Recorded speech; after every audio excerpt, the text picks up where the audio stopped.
I just want to thank everyone again for coming out to tonight's event. My name is Kevin. I'm one of the event hosts here at Powell's Books. And before we begin, I also want to encourage you to check out our lineup of upcoming virtual events by visiting our website at powells.com. If you don't already do so, please follow us on social media on Twitter, Facebook, Instagram, and YouTube. Tonight, we are very excited to welcome Rafia Zakaria and Jean Guerrero. Rafia Zakaria is the author of The Upstairs Wife, An Intimate History of Pakistan, Veil, and many essays for The Guardian, CNN, and the New York Times Book Review. She's a regular columnist for Dawn in Pakistan and The Baffler here in the US. Zakaria's new book, Against White Feminism, is a radically inclusive, intersectional, and transnational approach to the fight for women's rights. Elite white women have branded feminism, promising an apolitical individual empowerment, along with sexual liberation and satisfaction, LGBTQ inclusion, and racial solidarity. As Zakaria expertly argues, those promises have been proven empty, and white feminists have lent on their racial privilege and sense of cultural superiority. Drawing on her own experiences as an American Muslim woman, as well as an attorney working on behalf of immigrant women, Zakaria champions a reconstruction of feminism that forges true solidarity by bringing Black and Brown voices and goals to the fore.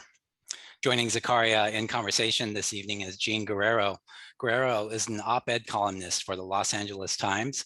She's the author of Hatemonger, Stephen Miller, Donald Trump, and the White Nationalist Agenda, as well as the book Crux, a Cross-Border Memoir, which won a PEN Literary Award and was named one of NPR's best books of 2019. Her writing has been featured in Vanity Fair, Politico, The Nation, The New York Times, Jezebel, Remezclaw, The Washington Post, and Best American Essays 2019. Formerly, she was an Emmy Award-winning border reporter for KPBS and a contributor to NPR and PBS NewsHour. This evening's event will include an audience Q&A. Please use the Q&A button at the bottom of your screen if you'd like to ask questions, as well as if someone has asked a question that you are interested in, you can also upvote that particular question by clicking the thumbs up button. And most importantly, please consider supporting Zakaria and Powell's by purchasing a copy of her book from us. A link to buy Against White Feminism, along with a link to Guerrero's books, will be shared in the chat a couple of times this evening. Rafia, Jean, thanks for joining us tonight. We're really happy to have you here. So happy to be here with all of you guys and to talk about this really amazing book. And I want to start off just by thanking you all for being here and reading a little bit more praise of this book. Literary Hub says this book is going to light fires everywhere, so if you're prone to combust, get right the hell out of the way. Jezebel says Zakaria's book belongs on every person's bookshelf and deserves to be seared into the minds of students learning about the historic implications and monumental failings of westernized, whitewashed feminism. The book isn't just educational. Zakaria definitely weaves in personal stories to make Against White Feminism extremely readable and at times heart-wrenching.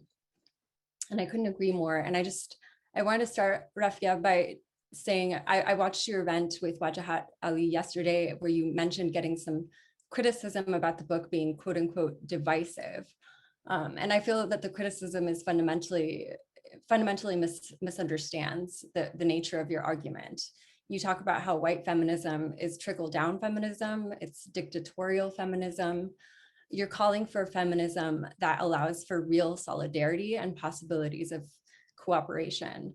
So can you start out by elaborating on the book's title, Against White Feminism, perhaps by reading from the intro or however you'd like to talk about it? Yes, thank you so much, Powell's. Thank you so much, Jean, for doing this for me and for the book. And you're right, I do get those questions. And so I'm going to read what are the first 3 paragraphs of the book. which are part of the author's note, which kind of address this very issue and lay out clearly what I mean by white feminism and, and about who can be a white feminist. So here you go. A white feminist is someone who refuses to consider the role that whiteness and the racial privilege attached to it have played and continue to play in universalizing white feminist concerns, agendas, and beliefs as being those of all feminists and all of feminism. You do not have to be white to be a white feminist. It is also perfectly possible to be white and feminist and not be a white feminist. The term describes a set of assumptions and behaviors which have been baked into mainstream Western feminism rather than describing the racial identity of its subjects. At the same time, it's true that most white feminists are indeed white, and that whiteness itself is at the core of white feminism. A white feminist may be a woman who earnestly salutes the precepts of intersectionality, the need for feminism to reflect structural inequalities drawn along the lines of race, faith, class, disability, etc., as well as gender, but fails to cede space to the feminists of color who have been ignored, erased, or excluded from the feminist movement. White feminists can attend civil rights marches, have Black, Asian, and Brown friends, and in some cases be Black, Asian, and Brown themselves, and yet be devoted to an organizational structures and systems of knowledge that ensure that Black, Asian, and Brown women's experiences, and so their needs and priorities, remain sidelined. More broadly, to be a white feminist, you simply have to be a person who accepts the benefits conferred by white supremacy at the expense of people of color, while claiming to support gender equality and solidarity with, quote, all women. This book is a critique of whiteness within feminism. It is directed at pointing out what must be excised, what must be broken down in order for something new, something better to take its place. It explains why interventions that simply add Black, Asian, or Brown women to existing structures have not worked. Because it is a critique, it has not been possible to present the diversity of views that exist among and between Black, Asian, and Brown women. Others are doing this work, but for that effort to be given its due, this project of dismantling has to be done. This book tackles whiteness, what whiteness has done within the feminist movement. And similar work can and needs to be done about how whiteness operates within lesbian, gay, trans, and queer movements. The goal here is not to expel white women from feminism, but to excise whiteness with all of its assumptions of privilege and superiority, so as to foster the freedom and empowerment of all women. Thank you. Thank you for reading that. And I'd encourage people to ask questions. I'll be moving towards the questions towards the end of our conversation, but if you think of them as we're talking, we'd love to receive them. So you write about how white feminism is tied up with highly problematic foreign policy, US foreign policy. And I want to get to what's happening in Afghanistan and the stories that are being told about what's happening in Afghanistan in a minute. But first, I was wondering if you could talk, because there's so many really powerful examples in your book of the assumptions that go into white feminism and how harmful they are. You talk about there's just this fundamental patronizing aspect to it that is really harmful, with everything from the Gates Foundation giving out chickens to the assumption that microcredit programs are going to be quote unquote empowering of women. So can you just talk a little bit about some of these assumptions and why they're so harmful, which you write so beautifully about in your book? Well, this book was born from a frustration, as I mentioned, essentially a frustration with the fact that Black and brown and other women of color who are feminists were doing excellent work in all different fields, in literature, in journalism, in a lot of these disparate fields that we have available to us, but their voices were not becoming part of the main conversation, right? So you would have like the pre-conference event, and that would be devoted to like minority issues or minority women. And that pattern would exist, whether it was with, in a big NGO or within classrooms teaching gender studies, at all of these venues. So I wrote, and as a brown woman myself, you do get asked about this issue.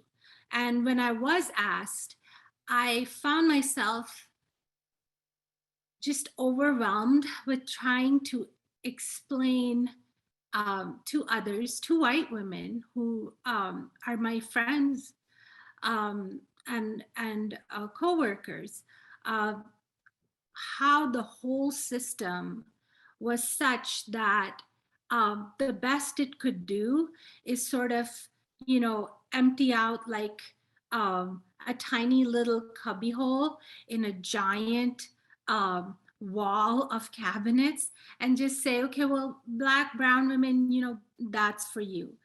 Or it would be, like you mentioned, entirely reliant on the news cycle. So, you have the police shooting of Breonna Taylor, and then suddenly everybody's interested in Black women. You have currently this, chaotic end to a 20-year occupation of Afghanistan. And so suddenly everyone's interested in Afghan women. But beyond that sort of very superficial, thin level of discussion and interest, there wasn't any discussion of how white supremacy within the United States is, first of all, part of the feminist movement, but then also part of the export of the feminist movement to other countries. So, you asked about Afghanistan, and the issue there is this, right? The US culture inherently relies on the subjugation of African Americans, of Black people, has relied on for 400 years to function, to be profitable even, right? And this is it's only now that this is even a matter of discussion, but that architecture of subjugation, and particularly the subjugation of Black women, is what's replicated abroad and applied to Muslim women, to brown women, to Asian women, all the rest of the world women. And I think that, I begin the book with the importance of sort of establishing and recognizing that worldview, right? And the story is of 1893, the World's Fair in Chicago. And women who have not yet won the vote are, for the first time, given a women's building in which they can show, the incredible achievements of American women as they get into this age of electricity. And what happens? the entire board of this building is made up of white women. And when Black women who, this is post the Emancipation Proclamation. So Black women were free and had been free. When they petitioned to have their achievements included in this building that's supposed to be a representation of American women, it's just not done. The best they can do is put among thousands and thousands and thousands of exhibits, they put one little glass showcase, which they call the Afro-American exhibit. So I start with that because that's the same mentality that then gets and continues today to be exported abroad, where white women in the United States in the 70s and 80s advocate for the passage for the Violence Against Women Act. What does the Violence Against Women Act do?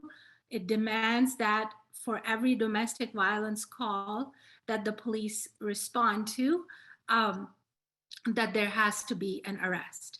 And the recipe there is that white women want the state to protect them from violence. Now, Black and Latino women, before the passage of the act, said that this is going to lead to huge rates of incarceration of Black and Latino men at a rate far higher than white men. Nobody listens to them. What happens? Well, of course, Black men end up being incarcerated at a rate that's 5 times higher than white men. And in addition to that, the amount of violence that Black women face increases instead of decreases following the Violence Against Women Act. So here you have this faith that's put in the idea that the government, the state, can take all these men away, and that will solve the problem of me feeling afraid when I go outside. The other issue, which brings us to Afghanistan, is it's the same idea. It's the same idea in that white women decide that they are afraid of terrorism and they want to be free of terrorism. And so they put all their effort in getting the government's coercive power to go kill the terrorists where they allegedly are, just so that they can be safe. Now, what's the consequence of that? Of course, thousands and thousands of Muslim men, women, and children are killed. And this idea that you can export feminism with bombs and have this trickle-down feminism where, policymakers at the Pentagon and at USAID headquarters decide what Afghan women need to be empowered, that gets transferred. But in both cases, it's in this, the core of it is in this belief that we can use power to both put away the Black men and we can use power to put away the brown men. So one of them are all, violent criminals. The other is they're all terrorists. And so I felt that needed to be discussed and to be brought together because the consequences are very, very concrete, right? The biggest gender empowerment program that USAID has ever done is the Promote program. And it was done for women in Afghanistan. It was over $400 million that were supposed to be spent to provide job training to 75,000 Afghan women. Okay, and then with the idea that these women would then, be the empowered women of Afghanistan. And of course, what happened was that the job training was in the form of things like internships, right? And it's only when you pause for a moment and consider that they're talking about internships in a country that is more than 80% rural, where most women live in rural areas, right? And they're talking about internships. And you can see just how the Freudian recipe of getting women into the workforce, the suburban bored women, white women of the 60s out into the workforce has then been replicated here, because of course no one's bothering to listen to Afghan women. So at the end, $400 million for 75,000 women, and only 3 are said to have benefited directly from that program. And the Special Inspector General report says that USAID cannot account for the rest of the money. So those are that's how this refusal to listen, this condescension that white women are the ultimate feminists, and they're the ones who can have to teach brown women and Black women and all other women how to be feminists. That's what it translates to. Very real world consequences, not just in terms of lives lost, but hundreds of millions of dollars wasted. Right. And you write about this very specific shift that happened. And I want to get back to like the Carrie Bradshaw forms of feminism and the sort of coerced sexuality that you also discussed in the book. But there was a shift after the War on Terror where we, it became, you write that white feminists identified progress not as renouncing wars and empire, but as competing with white men at the tasks of neoliberalism. And I found that to be so relevant, particularly the parts of your book where you discuss the complicity of journalists and storytellers in this country in propagating that narrative. Not only as far as like, okay, we're gonna create feminism with bombs, but just like this really insidious, condescending trickle down feminism, where when I was covering commodities in Mexico City, mining operations, extractive industries, all of these were, even if they were depleting local resources and causing to all kinds of, land defenders being killed, they're seen as necessarily good by papers like the one that I was working for, the Wall Street Journal. And it was very difficult to write critically about these issues. And it's part of why I actually resigned from there. But anyway, I wanted you to talk about the role that these narratives have played and how they need to change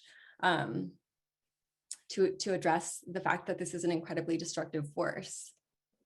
Yes, I mean, the shift that I talk about is connected to, so, as I just spoke about, before the War on Terror, feminism, in at least some limited form, had served as a check on foreign policy, right? So as a force for justice and as part of its agenda for equality, gender equality, the idea of going off to these wars that just, we're going to kill thousands of helpless others were seen as problematic. But now, the War on Terror starts, even feminists like Gloria Steinem sign up to believe in the fact that the US is going to take democracy to Afghanistan. So there becomes a need for feminism to also redefine itself within just even the American domestic context. And the way it does that is that it constructs itself as a parallel rather than a contesting force to state power. The feminist majority, as I've said in the book, supported the war in Afghanistan. When Colin Powell announced the invasion of Afghanistan, leaders from the feminist majority were present at the White House. They were meeting with, and that continued. I mean, people are now talking about, oh, well, we white women didn't really want to do this, but that's actually completely untrue. I remember the horrible dark days as a Muslim in America in, the months after 9/11. And you couldn't dare to say that, oh, maybe invasion is not the way to go. And maybe the fact that, no Afghans were actually ever involved in 9/11 should be something of note. And that, Afghan women will never be saved from the Taliban by, co-opting them into an invasion, which is, basically what the United States did. And even now, when you're hearing the discourse on Afghanistan, it's the same stuff. But that was still a foreign policy war within the United States. The tragedy is that feminism was also redefined as a neoliberal sort of personal advancement program. So suddenly the problem was not with these big structures that embodied patriarchal interests, like structures like the state or the educational system or the justice system. Instead, every woman was told to look inside themselves. Even Gloria Steinem's book from the 90s is about, revolution from within, rather than like looking at what's happening around you. And so there's this, it's the initial beginnings of what has become since this lean in girl boss feminism, where what you have to do with as a feminist or to perform your feminism is essentially be very careerist, be out to break every ceiling and wrest that power from white men and force them into sharing it with you. And sharing it is not, that in itself was a good goal. But the issue was that the way it formulated that recipe, the feminist recipe, was a way that completely depleted the sisterhood of feminism, the idea of like working with other women to be successful. The idea was instead that you had to like defeat other women to be successful and to climb up this ladder, where you would get to the top. And the fact that there's still, the whole girl boss thing has revitalized this is exactly that. Because that feminism of personal advancement is essentially a feminism that says you don't have to care about other women. What's happening to them is not your problem. And the consequence of that is that you have solidarity crumbling, right? Because how can you have any kind of solidarity when the recipe that you're supposed to embody is just all about buying stuff that says that if you buy this bra, or if you buy, these shoes, you're going to be empowered, and it's about getting ahead, and that is it's a terrible situation it's honestly a terrible waste of the power that women have to come together and to redefine success.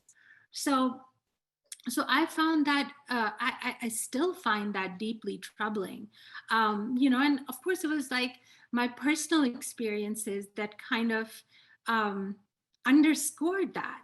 I found when I was on the board of a big international human rights organization that other white women would pretend to agree with me in private, but when I actually took a policy proposal to the board, they would sideline me, they would sabotage me, they would never join forces, and say, okay, well, I'm going to support you. Because the idea was, well, why should I support you?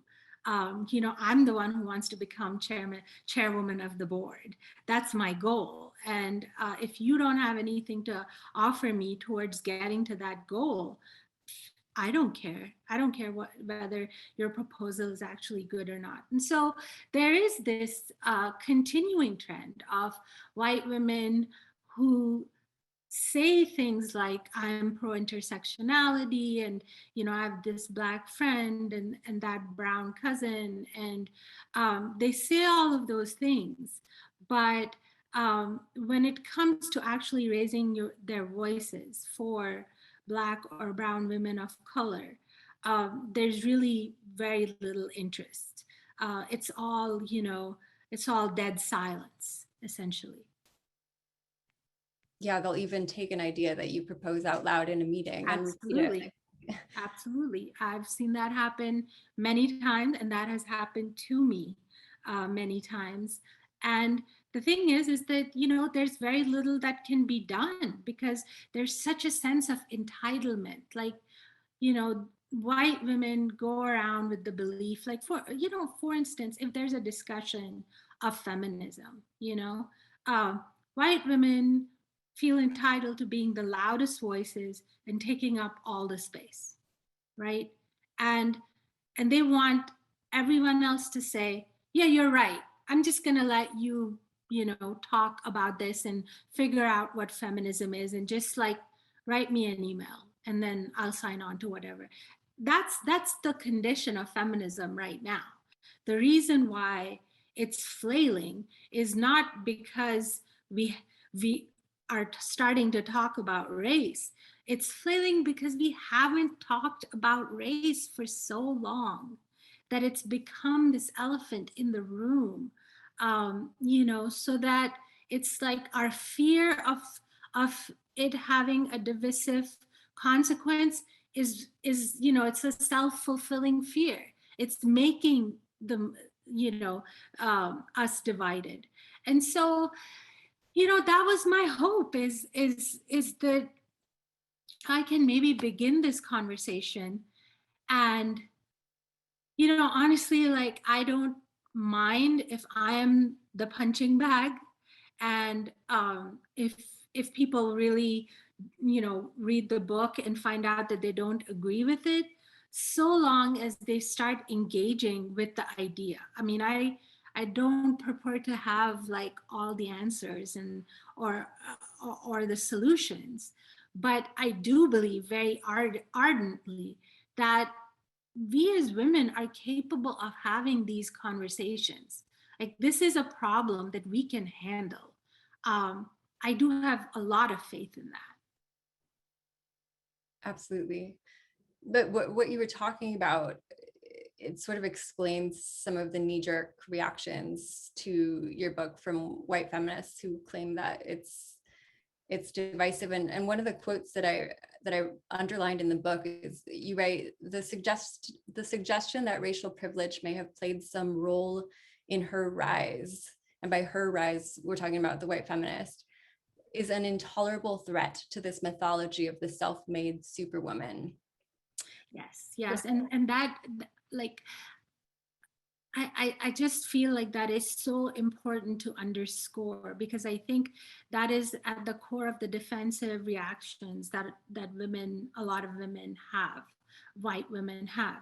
I mean, I must say though that I don't see that same kind of defensiveness in Gen Z and in younger feminists who are much more comfortable with talking about difficult issues, and very much interested in having a vocabulary that calls this out, because that's exactly it. And one of the incidents that happened recently, that I wrote about, illustrates this how this tension plays out, right? So maybe like a month or so ago, ESPN, the news broke a month ago, but this happened a year ago, when Rachel Nichols, who had been hosting the NBA playoffs, and is a white woman and had been doing that for a very long time, essentially was told that another African-American anchor, Mariah Taylor, is going to take your place, right? And the news that broke was about this, this tape in which the white woman, Rachel Nichols, is essentially talking to another man, a white man, and saying, this is my thing, this is mine. And by this, it means that, her whole, the conversation was about the fact that, look, I broke all the barriers and I got here, And she actually, in one interview, said that she was breaking barriers and stereotypes because she is, she has red hair and isn't the usual blonde. And that, so this is her thing. And Mariah Taylor, who actually had been an athlete herself and had also been doing that work, the fact that she was, the white woman was replaced by Mariah Taylor was because they're just doing this diversity thing.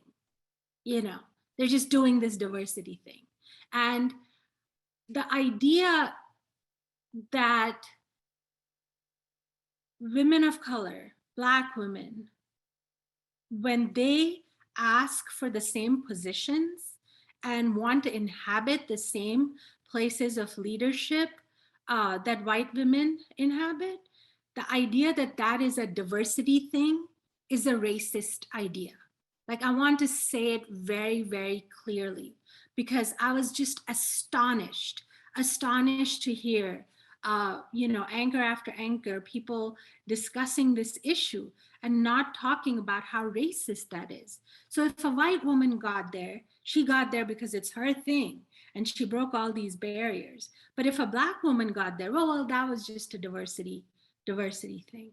And this plays out all over the United States. I'm certain that many people who are in the audience today have encountered this, and and even white women who might not be implicated in it, but have been witness to it. And until you start calling this out, it's not going to go away. So that if my book gets published, or if my essay is chosen in the top essays of 2019, it's because I'm, it's a diversity thing now. So like, they're going to put your essay, Jean, and they're going to put my essay because we're brown and I'm Muslim and you're, Latina. And so, it's that mentality and the refusal to sort of acknowledge that that is wrong. Racism, as this book tries to show you, racism is no longer, you don't deserve this because you are inherently inferior as a brown person. Nobody goes and says that to anybody anymore. What they do is, they go leave 1-star reviews on Amazon, right? They sideline the book in their editorial meeting so that it won't be reviewed. There's a million ways in which white women with power do this and say that it's not about her race, right? They'll do it and say, well, I just didn't like the book. But the fact is that there is an essential racial characteristic to that interaction, and white women, some of them, white feminists in particular, want to believe that they can choose to be white at some points and choose to be women at other points. And the fact is that those two, you can't separate the two. Right. So you write about how this manifests here with just this coerced sexuality and this commodification of women. But I want to briefly return to just how this applies globally, because the way that it gets exported comes back to things that happen locally afterward. So I want to ask you quickly about the double standard that you explore in your book when it comes to white feminists thinking of violence. You say violence, you quote, "Violence against women in other countries is an indictment of religion, culture, and the particular depravity of the people, while the same violence in the United States is considered an aberration, particular to the individual who commits the crime, rather than to a nationally endemic pattern of misogyny and toxic masculinity." So can you talk a little bit about that false dichotomy? So in the chapter that you're speaking of, I essentially talk about how crimes, for instance, honor crimes, are considered, they're connected to a very particular geography, culture, religion, right? and they're believed to be these sort of culturally endemic crimes. So that if a brown man in Karachi kills his wife, right, and they're both brown and Pakistani, that's going to be an honor crime, right? But if a man kills his wife in Nebraska, that's not considered an honor crime. When the fact is that both of these crimes involve the male ego believing that it is entitled to control the behavior of women. But by categorizing the crimes in those other cultures as honor crimes, as something that reflect a very particular, inherently unfeminist character to those cultures, creates a hierarchy, right? Because like you said from the quote, if it happens in Nebraska, it's considered an aberration. Like, this is crime, most women feel safe, but this one thing happened and it's very unfortunate, but we're gonna put it through the justice system. So what I'm trying to say is that also creates a hierarchy of feminism, right?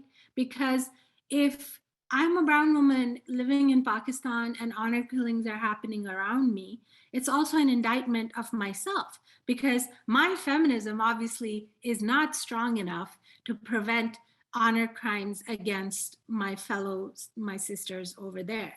However, white women, because it's not attached to culture, because it's not considered as something particular to American culture that men are killing their wives or their girlfriends, that feminist gets to be on top, right? Because it's kind of like she's gotten rid of the bad culture. It's the assumption is that she's gotten rid of all the endemically cultural crimes that would have been present in the United States or in the white Western world. But the brown feminist is a failure.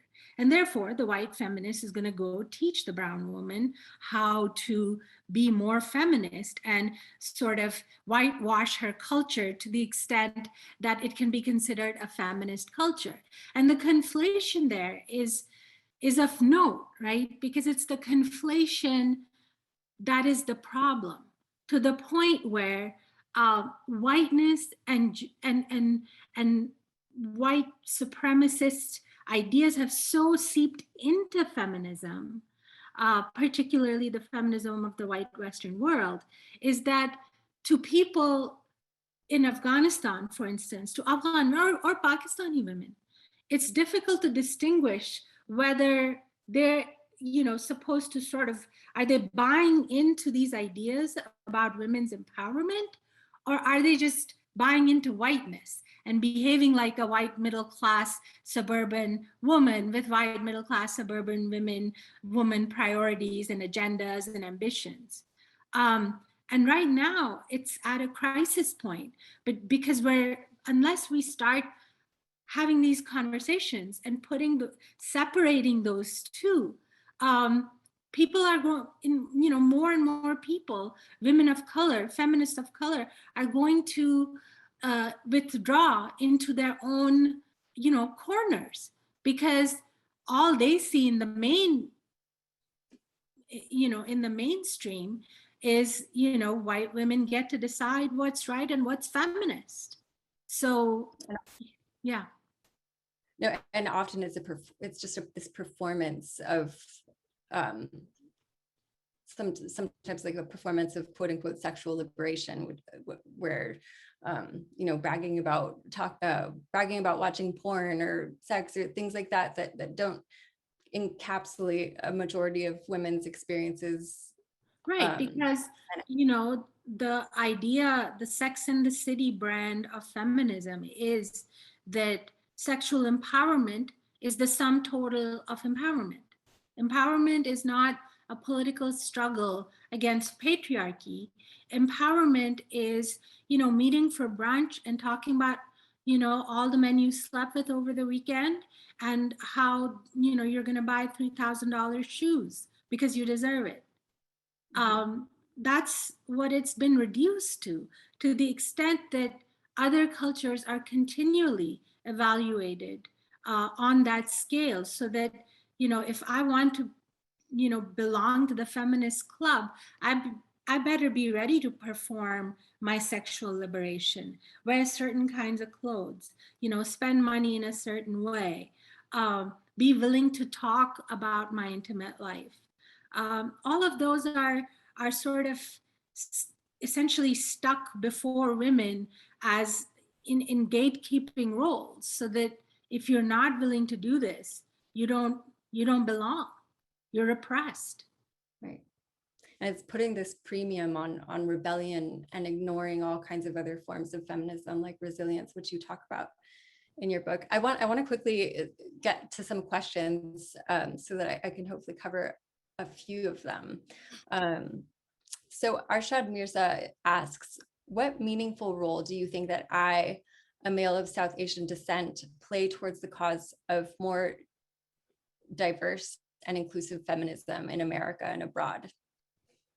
Well, I think it's very crucial, first of all, for brown men, especially within Pakistan. And I write a weekly column for Dawn, the biggest Pakistani newspaper, and I talk about this all the time, is that the conversations that the majority, which has power, can have amongst themselves are directly linked to what happens to the minority or the women without, or the people without power. So it's absolutely crucial, you know, to have those conversations within with other brown men about what brown women face from brown men, right? And, you know, on the larger international level, it's important to speak out about the fact that not all brown men are abusive terrorists who are wanting to beat up and kill their women. I think that is not something enough brown men are vocal about. And I think that there is a necessity for them to do that, so that those precedents are there. So there's a question. Okay, so Sarmal wants to know, right-wing media and systems have weaponized the idea of feminism for the past 40 years. How to address the asymmetry? Well, here's one interesting anecdote, is that, you know, these right-wing people who hate feminism are now mad at me for talking, you know, saying things that are negative about white feminism. And, you know, I was talking to Jean earlier, and like, my book has been out for 2 days, and already there's tons of hate mail. There's tons of, you know, there are fake reviews, fake 1-star reviews on my Amazon site. And I think that I personally think that the way that power imbalance can be corrected is for all of us women who are feminists and who are committed to the idea of solidarity to have these frank conversations about race, so that we can be a more united whole, that we can exemplify inclusion. I honestly think that this is just, you know, it's a stumbling block, but it's a stumbling block that we can definitely get over. And what feminism will be, a revitalized feminism that, you know, that is that is politically relevant, and that is focused not on the ideas like, well, I'm a woman and I'm a feminist, so everything I do is feminist. I mean, that's got to go, because a political feminism is against a lot of things. And, you know, it's against racism. It's against the exploitation of you know, minority women. It's against a lot of things. So I think that's why I wrote the book. You know, I wrote the book because I really think that women all together, coming together, can do much, much better than we're doing right now. And we have a question about capitalism, which you address in your book, and the role that capitalism and individualism plays. An anonymous attendee wants to know how the competitive culture of capitalism impacts women not supporting other women. Well, I mean, read Lean In, Lean In is not about supporting other women. Lean In is about behaving like men so that you can get ahead too. And, it's about measuring your success in the amount of money you make. It's about optimizing yourself so much that you're constantly burnt out, but you're not going to admit it because the goal is to get ahead. So I think that capitalist ideas of acquisition of the value of an individual are all implicated here. And I think that in relation to capitalism in particular, I think that the moment that we're in right now, with the great resignation going on and people thinking more about how they want to live and the role of work in their lives, I think it's a moment that's right for transformation, because people are rethinking these ideas and they are thinking, okay, well, my worth is not my paycheck, or my worth is not whether or not I'm in the C-suite after a certain age. And so I'm not naive in saying that, oh, let's just ditch capitalism and then all our problems will be gone. But I am hopeful in saying that, I don't think I have ever read about, and definitely not lived in, a moment where the potential for capitalist ideas of the way we arrange the world being uprooted, or at the very least challenged in a very significant way. I think this moment is really exceptional in its capacity, in its potential to produce that. Anissa Dan wants to know, what are your thoughts on abortion rights being considered an important component of feminism? Is this counter to intersectional feminism? No, of course not. I personally support reproductive choice for all women,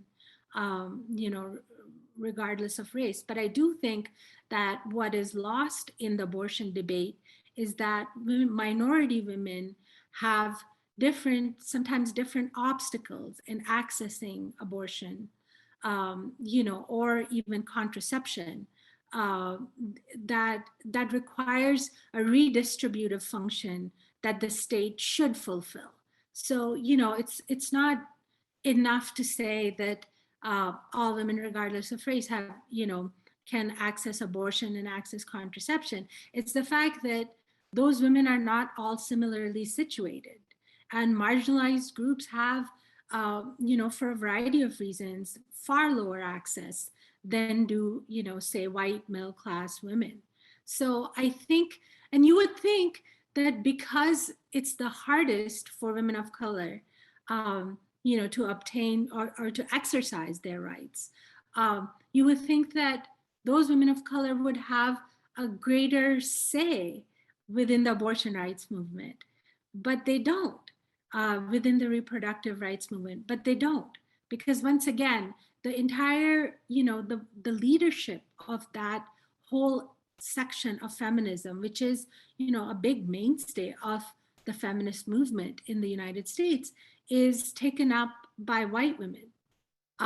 When they face the fewest challenges, in most cases, not all cases, but in most cases, of accessing rights, accessing rights to abortion, safe abortion.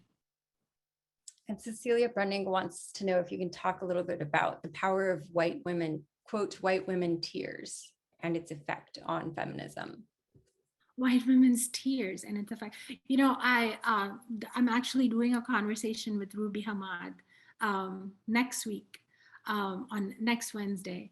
So I hope you'll log back in and hear me talk to her. But yes, I mean, the idea of white women's fragility is the counterpoint, where when you can't win an argument or a fight based on what is just and what is right, you can revert into like these things where it's like, oh, well, you're upsetting me, and my being upset is more important than you getting justice.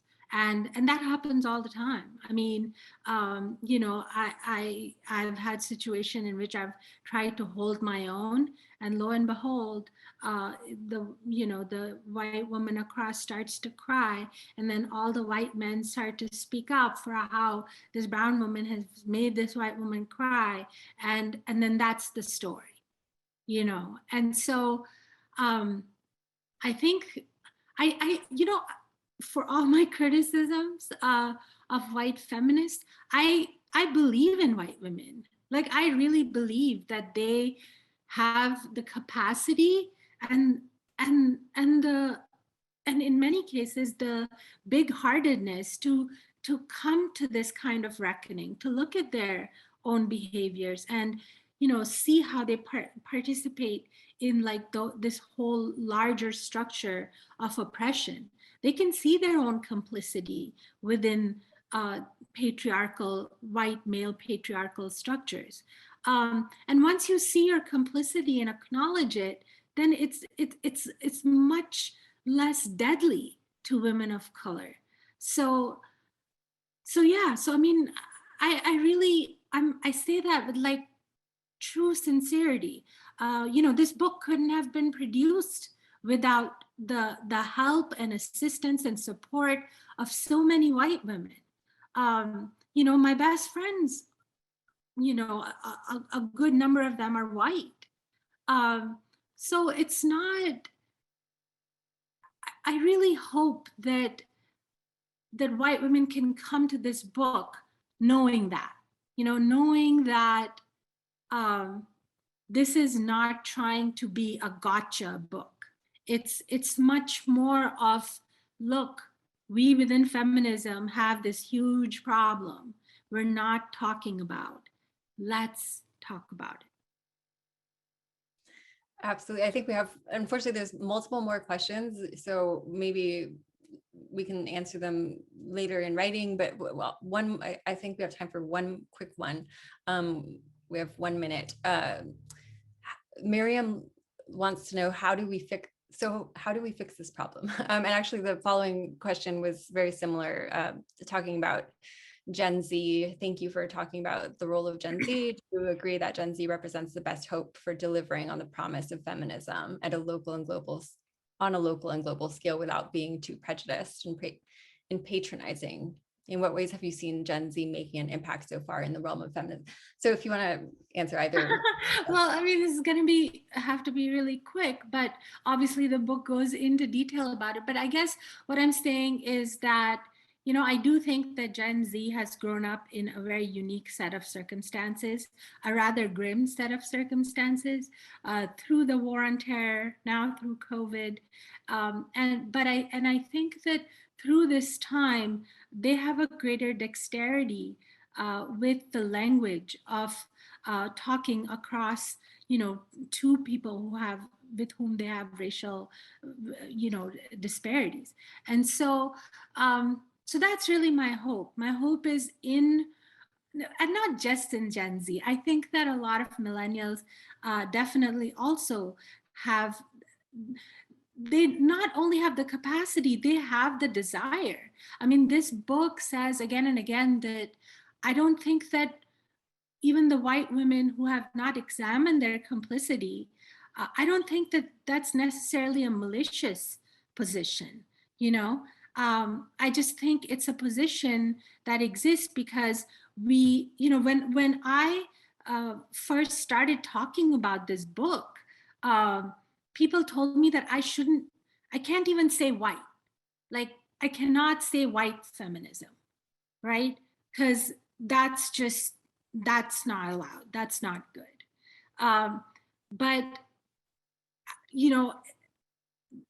there has come a time now when we're talking about how white is in itself a cultural identity that has its own privileges. And so we're going to have to reevaluate the world in this light, right? I mean, why should Black girls have to study about Susan B. Anthony when she said that she'd rather cut off her arm than vote for a Black man, getting the right to vote? I mean, why should they do that? Why should a brown Muslim girl always have to, like perform her liberation so that the other girls in the classroom feel like she can belong in the feminist empowered club? So all of these things are things that I think we are at a transformational moment, and I think we are, it's up to the white and Western world to initiate this conversation, right? Because this is where the problem starts from, and this is where the problem can be fixed.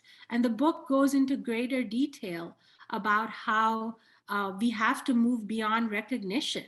Like, it's not enough putting tokens, Black, brown, Asian people in visible places in your company or your school or whatever.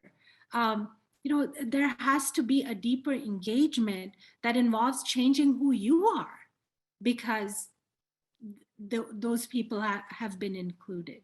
So, people of color, women of color are not appendages. They're not like the flavor or the spices to add to your food, with the mainstay being something else. They are entire complex entities, just as white women are complex entities. Nobody ever says, Bill Gates never says that, oh, if we give white women chickens, then none of them will ever be poor again. But he says that about Black and brown women, right?